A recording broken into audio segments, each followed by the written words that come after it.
Good morning class. आज हम लोग जो है ग्रामर स्टार्ट करेंगे सेक्शन बी अंग्रेजी का। उसमें जो है क्लास 10th का हम लोग स्टार्ट करेंगे, जिसमें से आपको पढ़ना क्या क्या है पहले आप वो जानेंगे और उसके बाद एक एक टॉपिक लेके लगातार उससे बढ़ते रहेंगे हम लोग। पहला क्या करेंगे, सबसे पहले हम कभी भी किसी भी इंग्लिश को स्टार्ट करने लगते हैं, जब हम इंग्लिश को स्टार्ट करते हैं बेटा उस टाइम पे क्या देखते हैं, इंग्लिश स्टार्ट करते हैं सबसे पहले हमें अगर पढ़ना है तो वर्ड आना चाहिए। क्या आना चाहिए बेटा? वर्ड आना चाहिए। वर्ड आएगा, वर्ड के बाद हम लोग क्या पढ़ेंगे बेटा? सेंटेंस पढ़ेंगे। फिर क्या पढ़ेंगे?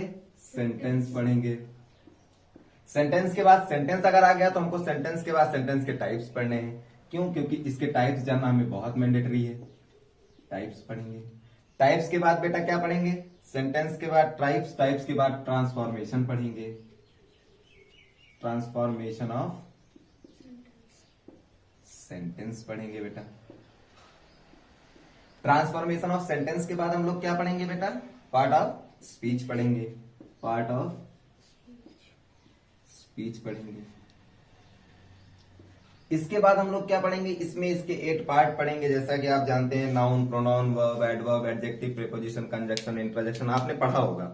और जितना आपने पढ़ा है उसमें यह देखा होगा कि एक एक पार्ट कितना जरूरी है ग्रामर पोर्शन के लिए। अभी आप लोगों ने 9 तक 8 तक जो भी पढ़ा होगा, आज आप जो है हर चीज जानेंगे कि एवरीथिंग का यूज क्या है, हर चीज का एक एक पार्ट में यूज क्या है। फिर उसके बाद देखिए पार्ट ऑफ स्पीच के बाद आप क्या पढ़ेंगे? वॉइसेस आएगा। फिर आएगा क्या? Direct, indirect, indirect, tenses. After that क्या आएगा बेटा? एप्लीकेशन। और क्या आएगा? Letter, essay and dot dot dot so on it. इतनी चीजें हम लोग को ग्रामर में पढ़नी है। इसके अलावा हमें कुछ नहीं पढ़ना है। हमें क्या पढ़ना है? देखिए आप कितना गेन कर सकते हैं ग्रामर पोर्शन से। आपका 45 नंबर का आता है, 45 मार्क्स। आपको 45 में से 45 गेन करने की कैपेसिटी होनी चाहिए। क्या होता है कि आप ग्रामर में 45 to 45 ला सकते हैं, क्योंकि जब आप लिटरेचर पोर्शन सॉल्व करते हैं उस टाइम क्या होता है कि आपसे हल्का फुल्का गलतियां हो जाती है, और जब हल्का फुल्का गलतियां हो जाती हैं तो उसमें क्या होता है, नंबर आपका कट जाता है। लेकिन ग्रामर में आपका क्या होता है बेटा? आपको एग्जैक्ट मार्क्स मिलता है। क्या मिलता है? एग्जैक्ट मार्क्स मिलता है। सारा कुछ एकदम प्रॉपर तरीके से मिलता रहता है। अगर आपने एक शब्द सही लिखा है तो आपको पूरा पूरा शब्द का मार्क्स मिलेगा। यदि आपने नहीं लिखा है तो आपको मार्क्स नहीं मिलेगा। लेकिन अगर आप लिटरेचर में थोड़ा सही भी लिखते हैं, अगर उससे मैच नहीं किया तो आपका नंबर कट जाएगा। तो इसमें क्या होता है, ग्रामर पोर्शन में आप 45 में से 45 ला सकते हैं, 35 में से 35 ला सकते हैं। वो मैटर करता है कि जैसे सीबीएसई बोर्ड में क्या होता है 45 मार्क्स का आना है, यूपी बोर्ड में क्या होता है बेटा कि 35 मार्क्स का लाना है। तो हमें ध्यान देना है यूपी बोर्ड के हिसाब से। यूपी बोर्ड का अगर हम देखेंगे तो 35 मार्क्स का आता है, 70 मार्क्स का कुल पेपर, जिसमें से 35 मार्क्स का आता है आपका ग्रामर पोर्शन और 35 मार्क्स का लिटरेचर, प्रोज एंड पोएट्री, जिसमें से प्रोज ज्यादा आता है, पोएट्री कम आती है। ठीक है, धीरे धीरे अब हम क्या करते हैं, एक एक टॉपिक को लेकर यहां से स्टार्ट करते हैं। चलिए हम बढ़ते हैं ग्रामर के पहले टॉपिक की ओर। सबसे पहला टॉपिक हम स्टार्ट जो करेंगे वो लेटर। क्या पढ़ेंगे बेटा? लेटर। चलिए, लेटर। किसी भी इंग्लिश को जब हम इंग्लिश पढ़ने लगते हैं उस टाइम पे सबसे पहले हमें जो पता होना चाहिए वो क्या होना चाहिए? जैसे कि आप हिंदी की शुरुआत करते हैं तो आपको काखा गाघा पता होना चाहिए। काखा गाघा से क्या होता है बेटा? काखा गाघा पता है तभी आप हिंदी पढ़ सकते हैं। उसी प्रकार अंग्रेजी भी जब आप पढ़ना शुरू करेंगे उस टाइम आपको क्या चाहिए बेटा? लेटर चाहिए। लेटर में क्या होता है? लेटर में आपके कितने लेटर है बेटा? 26। कितने लेटर हैं? 26 लेटर। कितने लेटर बेटा? 26। कौन कौन से हैं? A B C D E F G H, ऐसे आप जानते होंगे। A B C D dot dot dot आपने यूकेजी में पढ़ा होगा, मान लीजिए जो है जेड तक। इतना तो आपको नॉलेज होगा ही कि ए से लेके जेड तक क्या होता है बेटा? लेटर होता है। अच्छा, लेटर तो ठीक है। इस लेटर को इंग्लिश में 2 पार्ट में डिवाइड किया गया है। कितने पार्ट में डिवाइड किया गया बेटा? 2 पार्ट्स में। जैसे पहला पार्ट क्या कहा गया है? वॉवेल। क्या कहा गया है बेटा? वॉवेल। एंड दूसरा पार्ट क्या कहा गया है? कॉन्सोनेंट। कोई दिक्कत? थोड़ा राइटिंग मेरी खराब है, राइटिंग पर नहीं जाएंगे आप लोग और ना ही स्पेलिंग पे ज्यादा जाएंगे, क्योंकि अंग्रेजी पढ़ना जरूरी है। राइटिंग और स्पेलिंग तो आप खुद ही समझदार हैं, आपको आता जाता रहेगा। तो मैंने कहा कि 26 होते हैं कुल लेटर और उसको 2 पार्ट में बांट सकते हैं। कितने पार्ट में बांट सकते हैं बेटा? 2 पार्ट में बांट सकते हैं, वॉवेल एंड कॉन्सोनेंट। कितने पार्ट में बांट सकते हैं? 2 पार्ट में। वॉवेल कितने होते हैं बेटा? वॉवेल आपने पढ़ा होगा पहले कि वॉवेल कितने होते हैं? 5 होते हैं। कितने होते हैं भाई? 5 होते हैं। और कॉन्सोनेंट कितने होते हैं भाई? 5। 26 में से 5 माइनस कर दो, कितने हो गए? 21। अब आप कहेंगे सर ये 5 होते क्या है?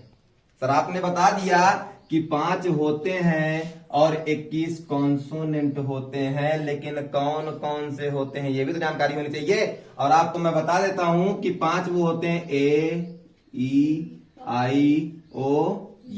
कौन कौन से होते हैं बेटा? A-E-I-O-U। और कॉन्सोनेंट कौन कौन से होते हैं? अरे भाई इन्हीं को छोड़कर जितने बचेंगे वो क्या कहलाएंगे बेटा?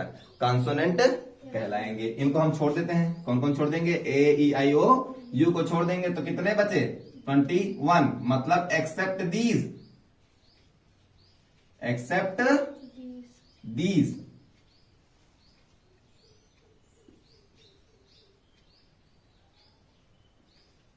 तो इन सभी को छोड़कर जितने बचेंगे वो क्या कहलाएंगे बेटा? कॉन्सोनेंट कहलाएंगे। क्या कहलाएंगे? कॉन्सोनेंट कहलाएंगे। कोई दिक्कत यहां तक बेटा? चलिए A-E-I-O-U हम जान गए और ये कॉन्सोनेंट जान गए। ये तो हुआ पहला लेटर। ये क्या हुआ बेटा? लेटर के बाद जो है अगर हम आगे बढ़ेंगे लेटर में क्या देखेंगे? लेटर के जस्ट बाद क्या होता है? आता है क्या? शब्द, वर्ड। लेटर के बाद हम क्या पढ़ते हैं बेटा? वर्ड पढ़ते हैं। तो आप लोग नोट कर सकते हैं बेटा लेटर कितने प्रकार के लेटर कितने होते हैं? 26 होते हैं। एक बार रिवाइज करेंगे हम लोग। लेटर कितने होते हैं? 26 होते हैं। उसको 2 पार्ट में बांटा गया है इंग्लिश में, वॉवेल एंड कॉन्सोनेंट में। वॉवेल में होते हैं 5 और कॉन्सोनेंट में होते हैं 21। और वॉवेल कौन कौन से होते हैं बेटा? A-E-I-O-U। एंड कॉन्सोनेंट कौन कौन से होते हैं? Accept these. इन सभी को छोड़कर। क्या होता है? इन सभी को छोड़कर। इरेज कर दे बेटा। चलिए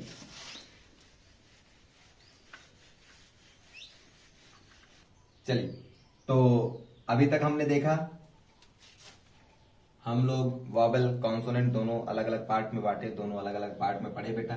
अब हम क्या पढ़ेंगे? वर्ड क्या होता है बेटा? कि शब्दों अक्षरों का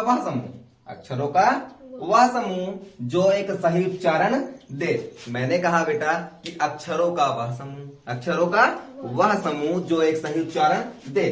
तो क्या होता है? अक्षर क्या होते हैं? यही ABCD होते हैं आपके, ABCD .E.F.Z। अब अगर मैं इनको जो है बेटा, अगर मैं इनको ऐसे लिख दूं तो क्या ये कोई मीनिंग दे रहा है? नहीं दे रहा है। अगर मैं कह दूं कि DEF, इसकी मीनिंग बताओ, क्या है इसका कोई सार्थक अर्थ निकल रहा है? नहीं, ये तो बस ऐसे लिख दिया गया है, कोई मतलब इसका है नहीं। तो इसको हम क्या करेंगे? इसको हम एक ना एक कोई वे देंगे, एक सही वे देंगे। जब हम एक सही वे देंगे किसी भी उसको शब्द को, जब हम किसी भी शब्द को बनाने लगेंगे, वर्ड का मतलब होता है बेटा शब्द, और जब हम किसी भी शब्द को बनाने लगेंगे उस समय क्या करेंगे? देखेंगे कि अक्षर का मेल जो है वो सही तरीके से हुआ हो। अक्षर का मेल कैसे हुआ बेटा? सही तरीके से। जैसे मैंने लिखा DGO, तो इसका कोई मतलब है? नहीं है, इसका कोई मतलब नहीं है, कहीं डिक्शनरी में लिखा ही नहीं। तो हम क्या देखेंगे?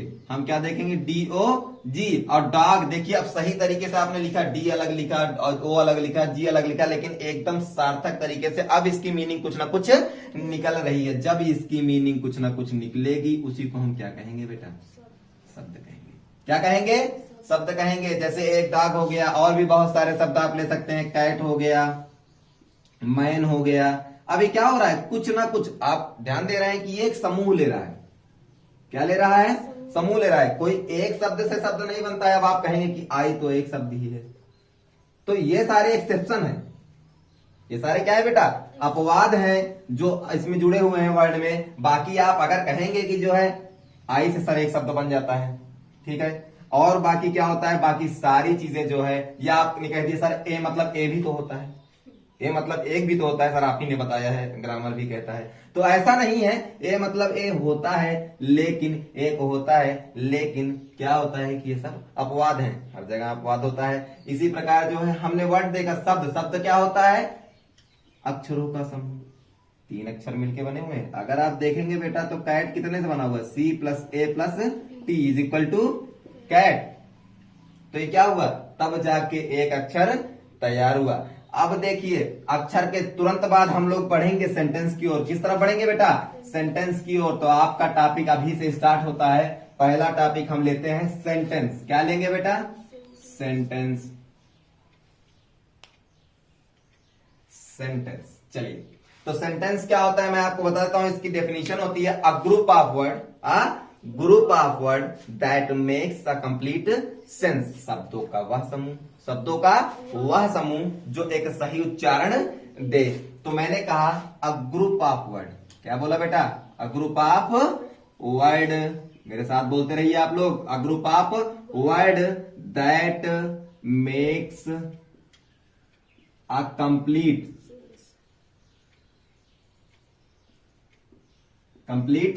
सेंस। अच्छा देखिए, अ group of word that makes a complete sense is called sentence. अच्छा, ये तो हुई डिफिनीशन, ये तो रटने वाली बात है। ये क्या है? ये रटने की चीज है बेटा। ये तो आप रट लेंगे, लेकिन हमें रटना नहीं है। हमें क्या करना है बेटा? इस बात को समझना है। हमें क्या करना है? इस बात को समझना है। तो हम जरा सा हिंदी में भी देख लेते हैं। हिंदी में थोड़ा सा बच्चों को आसानी होती है। बाकी पढ़ तो हम ग्रामर रहे हैं, तो हमें हिंदी में बात नहीं करनी चाहिए, लेकिन फिर भी जो है, क्या बोला मैंने? शब्दों का वह समूह। किसका बेटा? शब्दों का वह समूह जो एक सही उच्चारण दे। क्या दे बेटा? सही उच्चारण दे। शब्दों का वह समूह जो एक सही उच्चारण दे। तो आप एक बार ध्यान दीजिए, मैंने लिखा है अ group of word that makes a complete sense. A group of word that makes a complete sense is called sentence. तो भैया सेंटेंस मतलब क्या होता है? आप जानते होंगे, हिंदी में इसे वाक्य कहते हैं। क्या कहते हैं? वाक्य कहते हैं। तो शब्दों का वह समूह जो एक सही उच्चारण दे, उसे हम क्या कहेंगे बेटा? उसे हम वाक्य कहेंगे।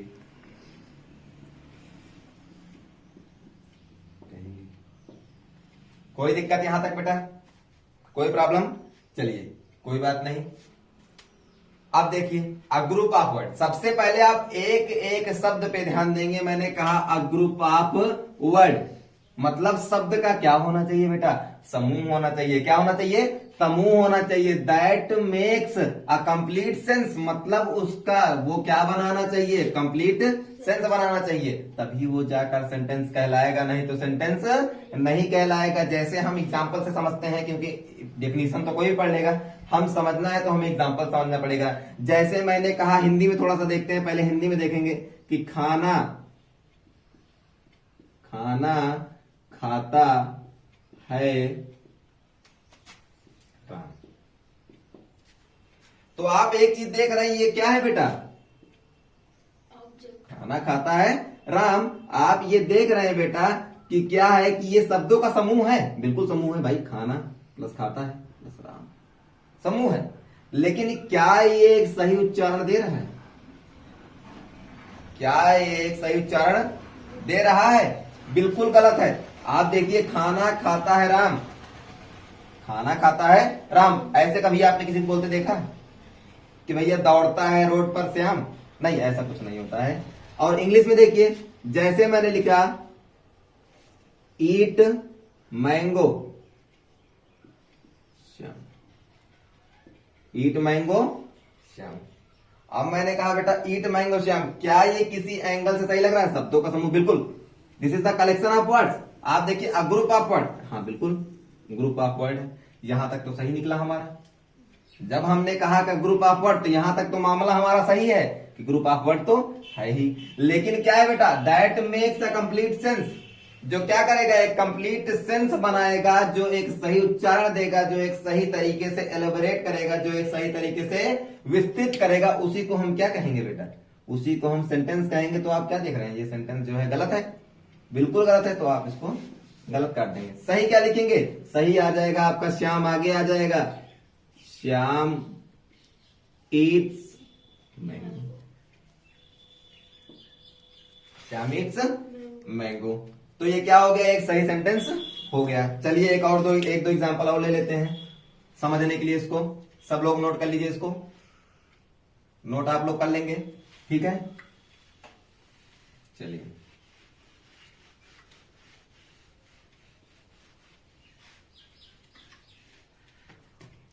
फिर देखिए एग्जांपल एक और लेते हैं। मान लीजिए मैंने लिखा जो है ही वॉक्स ऑन द रोड, तो बताइए ये सही है कि गलत है।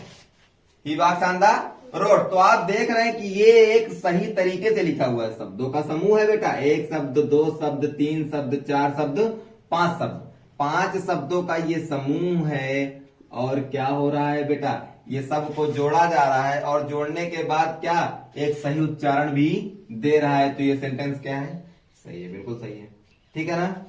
अगर मैं कह दूं कि सीता सॉन्ग सिंग्स, तो क्या आप बताइए ये सही है गलत, तो बिल्कुल गलत है, क्योंकि हम जानते हैं कि सीता सॉन्ग सिंग्स नहीं हो सकता है, सीता सिंग्स सॉन्ग होगा। और आपको अभी तो नहीं पता, लेकिन आगे आपको नॉलेज हो जाएगा कि ऐसा क्यों होता है, सीता यहाँ क्यों लिखा जाता है, सिंग्स यहाँ क्यों लिखा जाता है और सॉन्ग्स क्यों लिखा जाता है। क्योंकि आज आपकी ये पहली क्लास है, तो आप हल्का सा आउटलाइन लेते रहेंगे। तो ये बात समझ में आई आपको। मैंने कहा कि शब्दों का वह समूह जो एक सही उच्चारण दे, a group of word that makes a complete sense, a group of word that makes a complete sense is known as sentence. बहुत सारे सेंटेंस आप ले सकते हैं, आप इसी में नहीं, ये तो अफर्मेटिव सेंटेंस है। इसके अलावा आप इंट्रोगेटिव में ले लीजिए, जैसे मैंने कहा what is your name, what is your name, तुम्हारा नाम क्या है। अब देखिए ये क्या है, प्रश्नवाचक, ये क्या है बेटा, इंटरोगेटिव। तो इंटरोगेटिव से भी बन सकता है, ठीक। अच्छा, are you going to temple, are you going to temple, क्या तुम मंदिर जा रहे हो, क्या तुम मंदिर जा रहे हो। तो क्या हुआ बेटा, are you going to temple, ये भी आपका एक सही सेंटेंस है कि नहीं, है कि नहीं। आप देख रहे हैं कि ये भी पूरा पूरा सही उच्चारण दे रहा है। इसका मतलब होता है तुम्हारा नाम क्या है, आप ऐसे ही पूछते हैं। और इसी प्रकार इसमें आप क्या तुम मंदिर जा रहे हो। तो ऐसे ही सवाल आप पूछते हैं और ऐसे सेंटेंस। तो ये आपका अफर्मेटिव था, ये इंट्रोगेटिव था। तो आप कहेंगे सर एक निगेटिव में भी बता दीजिए, तो निगेटिव में भी सुन लीजिए। जैसे कहा he is not working, he is not working, वो काम नहीं कर रहा है। जब कर रहा है तो अफर्मेटिव असर्टिव जिसको कहा जाता है, और जब नहीं कर रहा है तो नॉट वर्किंग मतलब निगेटिव। आपको हर तरह के वो मिल गए, निगेटिव मिल गया, इंटरोगेटिव मिल गया, और क्या मिल गया बेटा, अफर्मेटिव मिल गया। तो तीन प्रकार के सेंटेंस जो है हमने इसमें देखा जो है कि सेंटेंस का कौन कौन सा भाग हो सकता है, और क्या देखा हमने कि सेंटेंस होता क्या है, और क्या देखा हमने कि एक सेंटेंस को एक सही उच्चारण अगर आप नहीं दे रहा है तो वो सेंटेंस गलत कहलाएगा। तो आप ध्यान देंगे इस बात को कि कोई भी सेंटेंस लिखते टाइम जब भी आप लिखेंगे तो वो क्या होना चाहिए, शब्दों का एक समूह होना चाहिए। क्या होना चाहिए बेटा, शब्दों का एक समूह होना चाहिए। और दूसरी चीज एक सही उच्चारण देता रहे, अ group of word, a group of word that makes a complete sense, that makes a complete sense. तो हमने क्या देखा अभी तक, हमने सेंटेंस देखा, सेंटेंस का कुछ एग्जांपल लिए हम लोग, उसको देखें। अब हम लोग क्या देखेंगे बेटा, सेंटेंस किस किस तरीके से बनता है। जैसे कि मैंने बताया काइंड्स ऑफ सेंटेंस होते हैं बेटा, काइंड्स ऑफ सेंटेंस में और सेंटेंस के पार्ट में फर्क होता है। ऐसे तो काइंड ऑफ सेंटेंस 5 होते हैं, लेकिन जो पार्ट होते हैं हम एक सेंटेंस को कितने भाग में बांट सकते हैं? 2 भाग में बांट सकते हैं। कितने भाग में बांट सकते हैं बेटा? 2 भाग में। कौन कौन से? सब्जेक्ट और प्रेडिकेट। कौन कौन से? सब्जेक्ट और प्रेडिकेट। हिंदी में इसको कहते हैं कर्ता और इसको कहते हैं विधेय। किसी न किसी प्रकार से हम देख रहे हैं कि जब हम इसकी हिंदी देख रहे हैं बेटा, तो हिंदी में हमें आसानी से समझ में आ रहा है कि कर्ता मतलब क्या होता है। कर्ता मतलब क्या होता है कि जो काम कर रहा हो, जो काम को कर रहा हो, मतलब कोई नाम होगा। यदि कोई काम करेगा तो कोई ना कोई नाम होगा। यदि कोई काम करेगा तो क्या होगा बेटा? वो कोई ना कोई नाम होगा। और विधेय क्या होगा? विधेय क्या होता है? जो उस कर्म के बारे में कर्ता मतलब कर्ता के बारे में कहा गया हो। एक सेंटेंस में जैसे मैंने लिखा, Ram is going to school. Ram is going to school. आप इस एग्जाम्पल से समझने की कोशिश करिए। क्या बोला मैंने? Ram is going to school. इसमें मैंने बताया सब्जेक्ट कर्ता।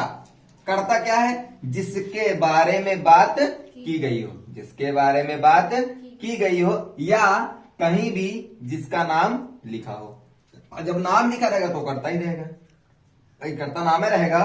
और उसके अलावा जो भी चीजें लिखी हुई है, उसके अलावा जितनी भी चीजें लिखी हुई हैं, वो क्या कहलाएंगी बेटा?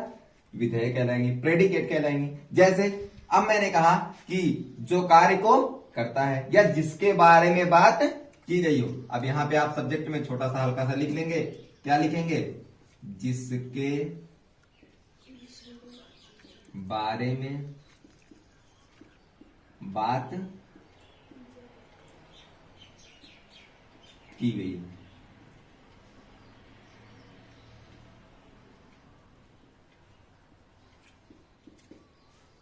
तो आप क्या देख रहे हैं?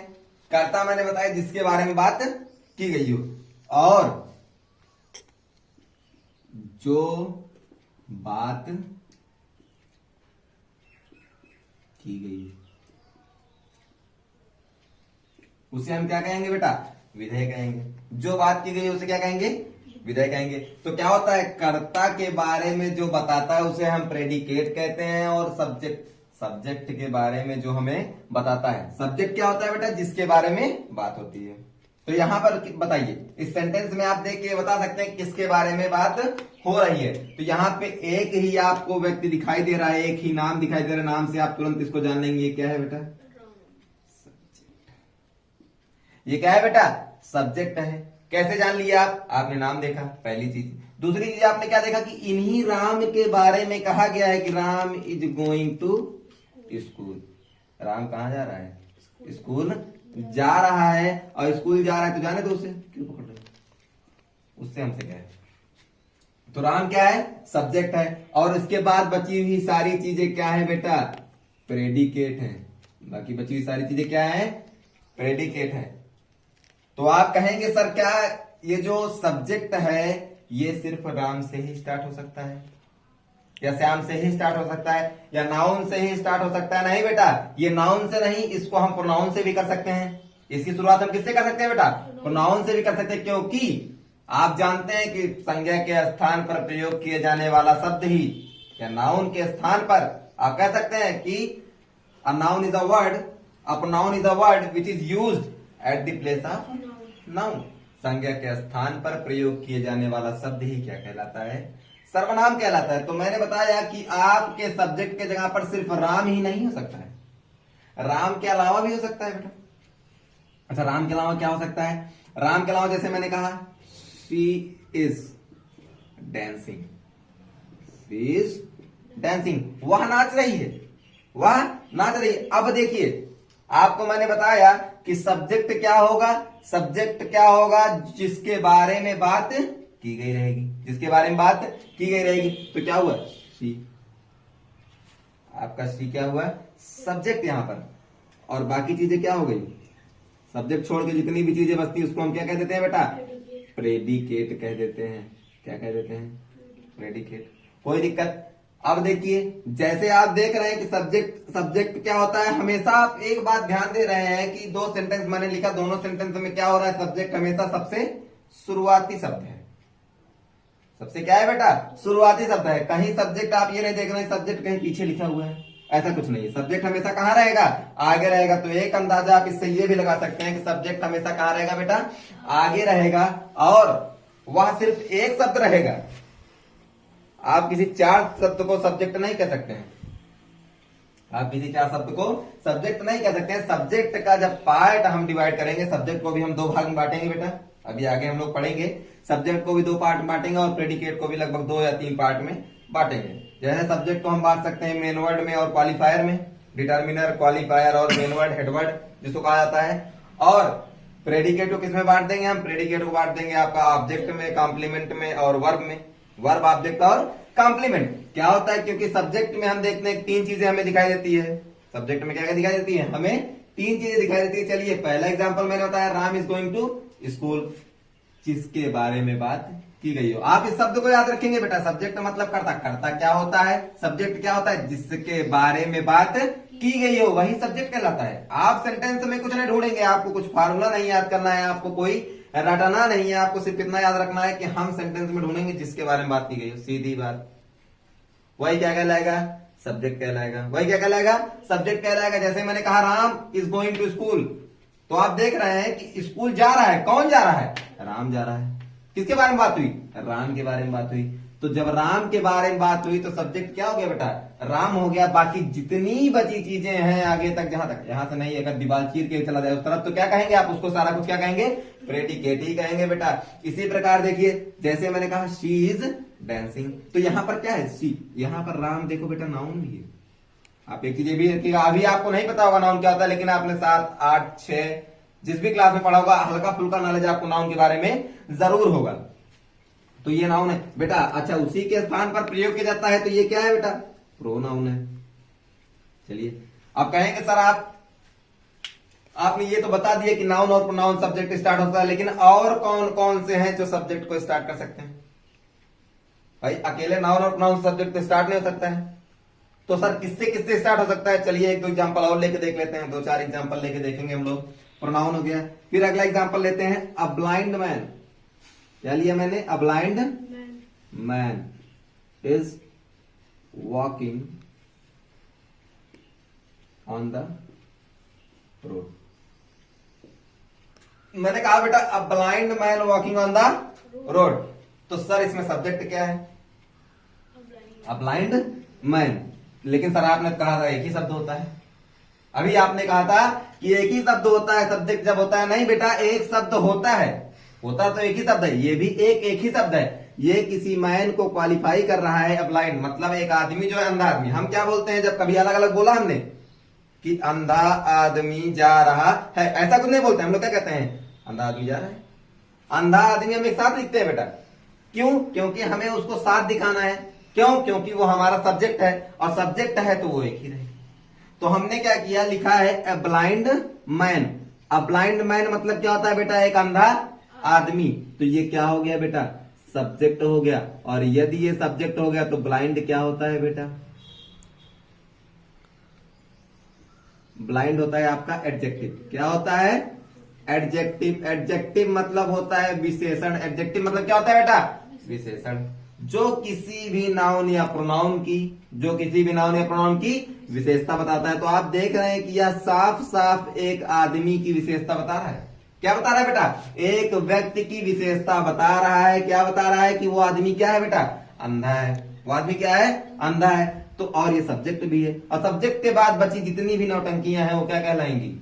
प्रेडिकेट कहलाएंगे। मैंने बताया कि सब्जेक्ट के बाद आप हेल्पिंग वर्ब से शुरू करेंगे ऑब्जेक्ट तक, सारी जितनी भी चीजें दिखाई देंगी आपको, कॉम्प्लीमेंट मिल गया, वर्ब मिल गया, ऑब्जेक्ट मिल गया, वो सारी चीजें क्या कहला जाएंगी बेटा? प्रेडिकेट कहला जाएंगी। कोई दिक्कत? चलिए अब देखते रहिए। मैंने कहा कि अब आपने ये भी देख लिया कि सर नाउन से भी शुरू हो सकता है, प्रोनाउन से भी शुरू हो सकता है, एडजेक्टिव से भी शुरू होता है। सर और किससे शुरू हो सकता है? सेंटेंस की शुरुआत और किससे हो सकती है? सर नाउन से शुरू कर दिया, हाँ ठीक है कर दिया।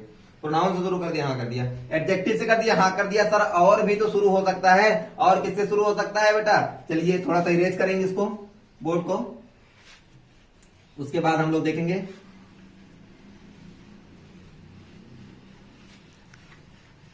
चौथा एग्जांपल लेते हैं।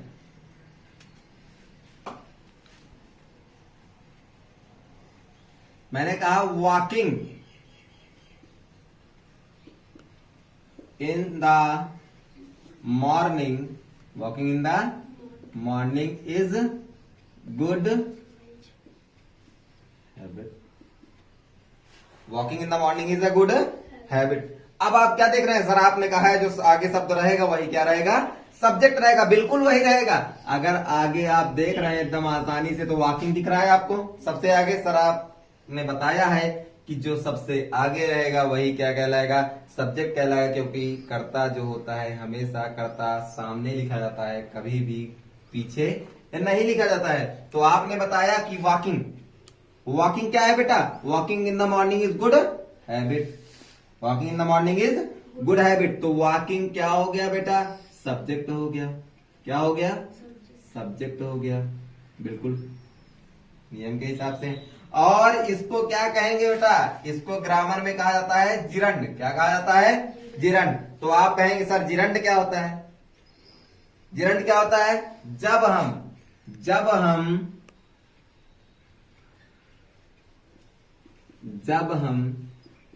किसी भी वर्ब के साथ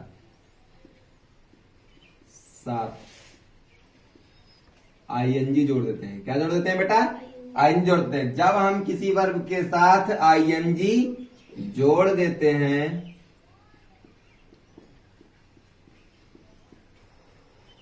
तो क्या कहलाता है, वो जिरंड कहलाता है। तो आप लिख लेंगे आराम से जिरंड,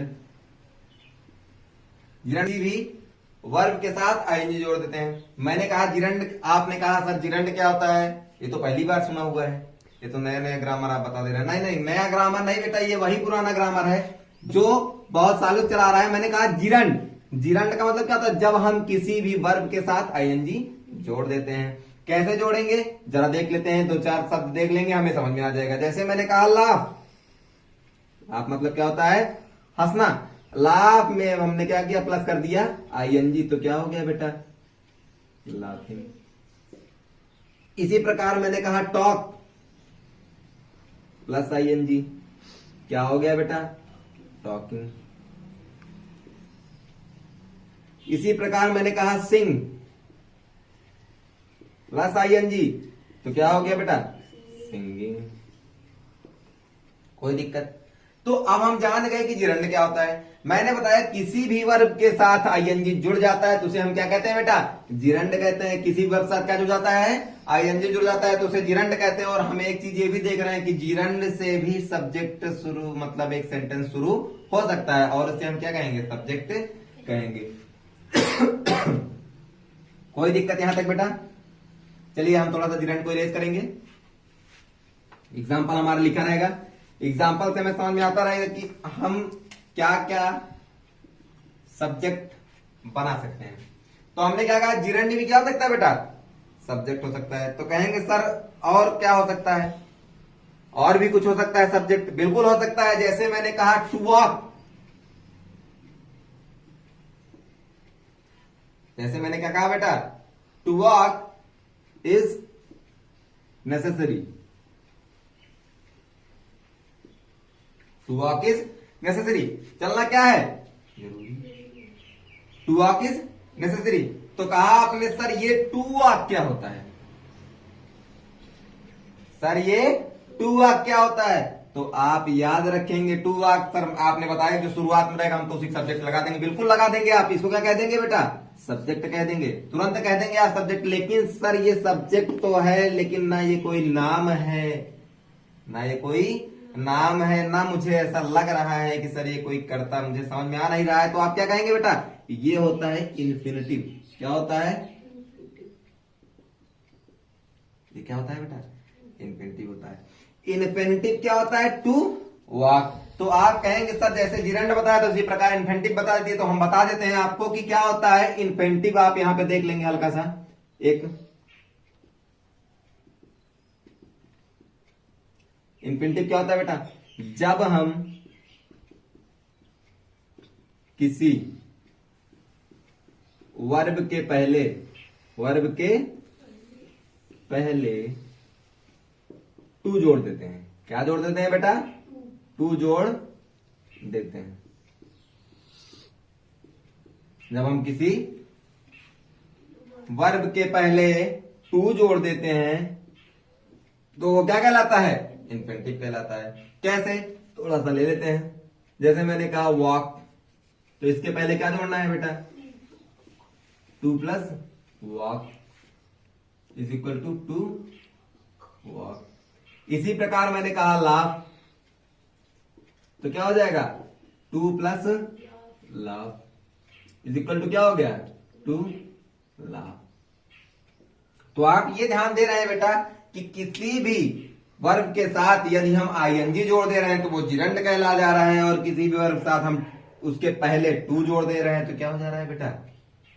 आपका इन्फिनिटिव हो जा रहा है। क्या हो जा रहा है? इन्फिनिटिव हो जा रहा है। तो आपने क्या देखा बेटा कि एक सब्जेक्ट जो है, एक सेंटेंस की शुरुआत किससे होती है? हमेशा सब्जेक्ट से होती है। किससे होती है? सब्जेक्ट से होती है। और सब्जेक्ट से तो हो ही रही असर्टिव सेंटेंस की बेटा। आप जो है सेंटेंस के कई टाइप्स होते हैं, हम उसको भी पढ़ेंगे, अभी उसको आगे बढ़ते रहेंगे, धीरे धीरे ऐसे देखते रहेंगे। तो हमने क्या देखा कि सब्जेक्ट जो है वो कौन कौन सा हो सकता है। चलिए हम एक आउटलाइन ले लेते हैं, एक बार आपको पूरा रिपीट कराते हैं एक लाइन से। तो मैंने बताया सब्जेक्ट में मैंने बताया कितने पार्ट? सब्जेक्ट के जो है बेटा, सब्जेक्ट आपका कौन कौन सा हो सकता है?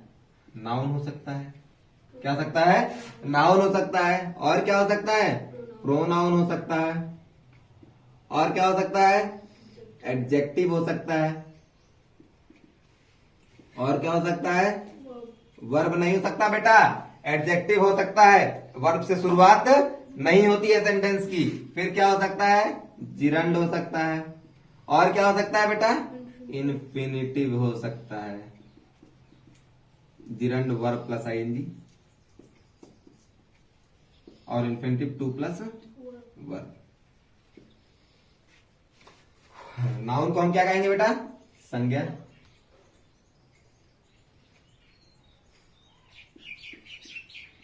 सर्वनाम।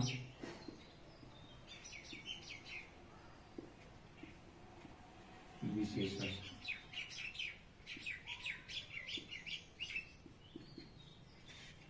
तो ये बात यहां तक समझ में आई बेटा कि सब्जेक्ट की जगह पर क्या हो सकता है? नाउन हो सकता है, प्रोनाउन हो सकता है, एडजेक्टिव हो सकता है, जिरंड हो सकता है, और इन्फिनिटिव हो सकता है। मैंने बहुत सारे एग्जांपल लेके आपको बताया।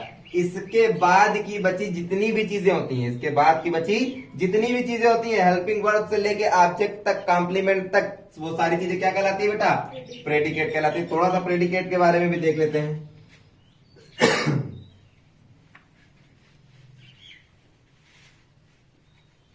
तो मैंने कहा प्रेडिकेट। अब हम प्रेडिकेट देखेंगे। प्रेडिकेट का मतलब क्या होता है बेटा? विधेय होता है। हमने सब्जेक्ट देख लिया। मैंने कहा कि सब्जेक्ट के बारे में जो बात करेगा, सब्जेक्ट के बारे में जो भी बात होगी, जो भी बात होगी, तो क्या होता है बेटा? मैंने कहा सब्जेक्ट के बारे में जो भी बात होगी वो क्या कहलाएगी? विधेय कहलाएगी, मतलब प्रेडिकेट कहलाएगी। तो सब्जेक्ट के बारे में बात क्या हो सकती है? जैसे मैंने कहा he is reading book, he is reading book. तो आप क्या देख रहे हैं? आपको अब इतना तो पता चल गया है कि सब्जेक्ट क्या होता है। मैंने बता दिया है तुरंत आपको, आगे वाला पहला शब्द आप उठा लेंगे, तुरंत क्या कह देंगे इसको? सब्जेक्ट। हाँ सर, ये सब्जेक्ट, और इसी के बारे में बात भी हो रही है, ये भी तो देखिए।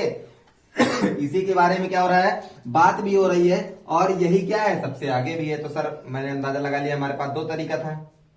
हमारे पास दो तरीका था जानने का। पहला क्या था कि सबसे आगे होना चाहिए। दूसरा चीज क्या था कि जिसके बारे में बात की जाए। तो हमने क्या किया? इसके बाद इज रीडिंग बुक, तो ये क्या हो जाएगा बेटा? प्रेडिकेट हो जाएगा। ये क्या हो जाएगा? प्रेडिकेट। और एग्जांपल ले लेते हैं। जैसे मैंने कहा Shyam run fast, Shyam run fast. Shyam क्या है बेटा? तेज दौड़ता है। श्याम क्या है?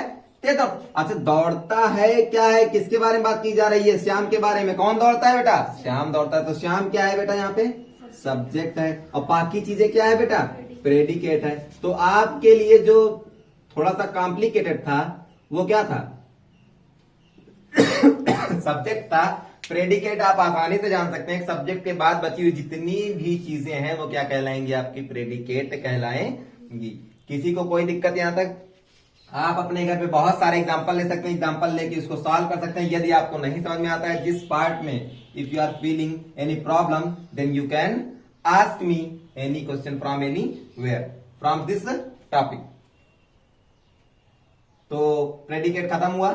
इसके बाद हम लोग कल जो देखेंगे सब्जेक्ट और सब्जेक्ट के टाइप्स, प्रेडिकेट और प्रेडिकेट के टाइप्स, फिर हम सेंटेंस पढ़ेंगे। ऐसे ऐसे धीरे धीरे बढ़ते रहेंगे। So thank you for the class today.